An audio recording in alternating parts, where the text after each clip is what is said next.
ఇండస్ట్రీలో చాలా మంది హీరోలు 2 ఏళ్లకు ఒక సినిమాతో కనిపిస్తుంటారు. కానీ ప్రభాస్ మాత్రం అలా కాదు. ఏడాదికి 2-3 సినిమాలు దింపుతున్నాడు.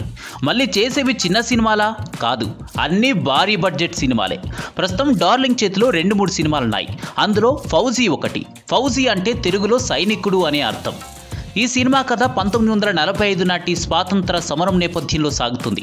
ప్రభాస్ ఇందులో ఆర్మీ ఆఫీసర్ పాత్రలో కనిపించనున్నారు. ఈ సినిమాను హను రాఘవపూడి పీరియాడిక్ కాన్సెప్ట్తో తెరకెక్కిస్తున్నాడట. హను రాఘవపూడి ఈ సినిమాలో ప్రభాస్ను నెక్స్ట్ లెవెల్లో చూపించబోతున్నాడని సినీ సర్కిల్స్లో వినిపిస్తున్న సమాచారం. ఈ సినిమాలో హీరోయిన్గా ఇమాన్ బి నటిస్తుంది. ఇక ఇదిలా ఉంటే ఈ సినిమాకు సంబంధించిన ఓ క్రేజీ అప్డేట్ వచ్చింది. అదేంటంటే ఈ సినిమాలో ప్రభాస్ పాత్ర చనిపోతుందట.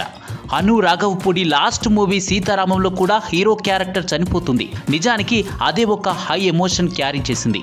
ఇప్పుడు ప్రభాస్తో కూడా అదే ఫార్ములాను రిపీట్ చేస్తున్నట్లు తెలుస్తుంది. సరిగ్గా 20 ఏళ్ల కిందట కృష్ణవంశీ దర్శకత్వంలో చక్రం సినిమాలో కూడా ప్రభాస్ చనిపోయాడు. అయితే ఆ సినిమా డిజాస్టర్ అయింది.